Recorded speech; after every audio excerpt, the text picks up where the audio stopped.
நண்பா, ஒரு நேர்மையான கேள்வி. ஃபோன் ரிங் ஆனாலே உன் மனசு கலங்குதா? தெரியாத நம்பர் வந்தா கடன் கேட்டா என்ன பண்ணுவேன்னு பயமா இருக்குதா? மெசேஜ் வந்தாலே இது இஎம்ஐ ரிமைண்டரா இருக்கும்னு நினைக்கிறாயா?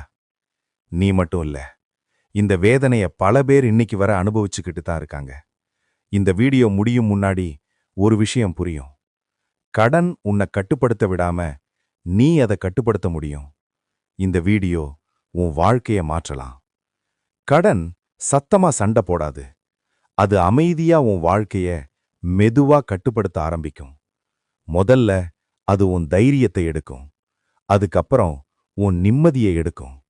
பிறகு உன் கனவுகளை சின்னதாக்கும். ஒரு காலத்துல நீ பெரிய திட்டங்கள் பேசினவன். இப்போ சின்ன செலவுகளுக்கே 3 தடவை யோசிக்கிறவன்.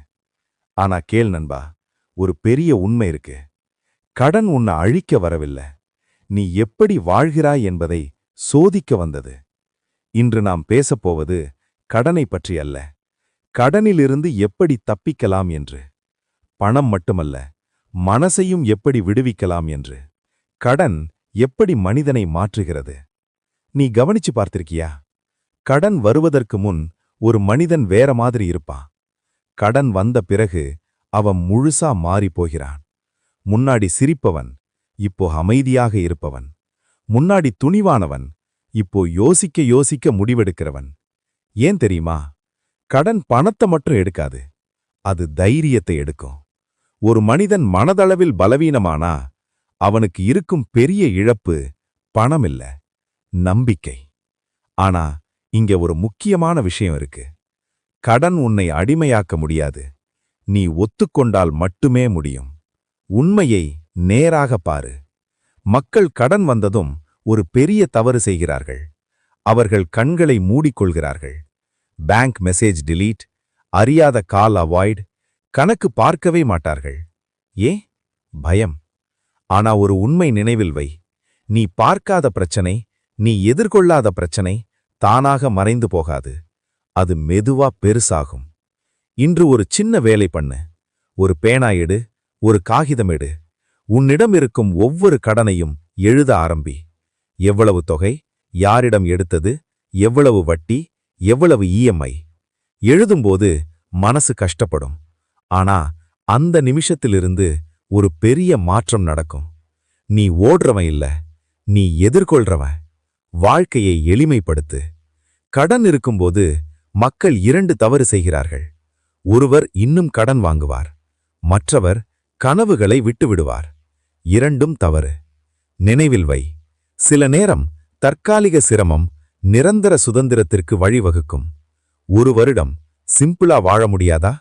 பிரம்மாண்ட வாழ்க்கை வேணா, ஷோ ஆஃப் வேணா, வீண் செலவு வேணா. சில மாற்றங்கள் மட்டும்.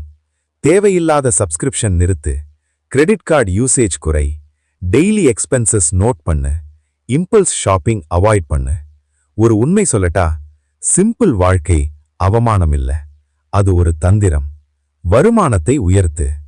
கடன் அடைக்க செலவு குறைப்பது மட்டும் போதாது, வருமானமும் உயர வேண்டும். உன்னிடம் ஒரு கேள்வி கேள். நாம் இன்னும் எப்படி சம்பாதிக்கலாம்? உன்னிடம் என்ன திறமை இருக்கு? நீ எழுதுவியா? நீ பேசுவியா? நீ டிசைன் பண்ணுவியா? நீ வீடியோ எடிட் பண்ணுவியா? இந்த உலகத்தில் திறமை இருந்தால் வாய்ப்பு குறையாது. இன்று இன்டர்நெட் இருக்கிறது. Freelancing, online services, tutoring, reselling, பல வழிகள் இருக்கின்றன. நீ தினமும் 1 மணி நேரம் ஸ்கில் கற்றுக்கொண்டால் 1 வருடம் கழித்து நீ வேற மனிதன். மனநிலை மாற்றம்.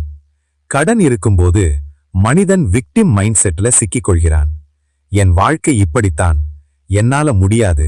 இந்த எண்ணங்கள் உன்னை இன்னும் கீழே இழுக்கும். அதற்கு பதிலாக ஒரு புதிய எண்ணத்தை உருவாக்கு. இந்த நிலையிலிருந்து நான் நிச்சயம் மீண்டு வெளியே வருவேன். இந்த மைண்ட் செட்டு தான் உன் வாழ்க்கைய மாற்றும். பொறுமை. கடன் ஒரே நாளில் வரவில்லை. அது மாதங்கள், சில நேரம் ஆண்டுகள் எடுத்தது. அதே மாதிரி அது ஒரே நாளில் போகாது. ஆனா தினமும் சிறிய முன்னேற்றம் இருந்தால் 1 வருடம் கழித்து உன் வாழ்க்கை மாறும். 3 வருடம் கழித்து நீ முழுசா மாறுவாய். கடைசி உண்மை. கடன் ஒரு ஆசான். அது 3 விஷயம் கற்றுக் கொடுக்கும். பணம் மதிப்பு, செலவு கட்டுப்பாடு, பொறுமை. இந்த மூன்றையும் கற்றுக்கொண்ட மனிதன் வாழ்க்கையில் மீண்டும் விழமாட்டான். இப்போது ஒரு கேள்வி. நீ உன்னை எப்படி பார்க்கிறாய்? நான் கடனில் சிக்கியவன், அல்லது நான் தற்காலிக சிரமத்தில் இருக்கும் மனிதன்? இந்த 2 வாக்கியங்களுக்குள் முழு வாழ்க்கை வித்தியாசம் இருக்கு. முதல் வாக்கியம் உன்னை சங்கிலியில் கட்டும். 2வது வாக்கியம் உனக்கு வெளியேறும் கதவை திறக்கும். நினைவில் வை நண்பா, இன்று நீ விதை. மண்ணுக்குள் இருக்கும் விதை சத்தம் போடாது. ஆனா ஒரு நாள் அதே விதை பெரிய மரமாக மாறும். அதே மாதிரி இன்று உன் போராட்டம் அமைதியாக இருக்கலாம். ஆனா நாளை உன் வெற்றி சத்தமா பேசும். நிற்காதே, ஓடாதே, முன்னேறு. ஒரு நாள் போன் ரிங்கானாலும் பயமில்லை. மெசேஜ் வந்தாலும் டென்ஷன் இல்லை. மனம் லைட் ஆகும். அந்த மனிதன் யார் தெரியுமா? அவன் நீதான்.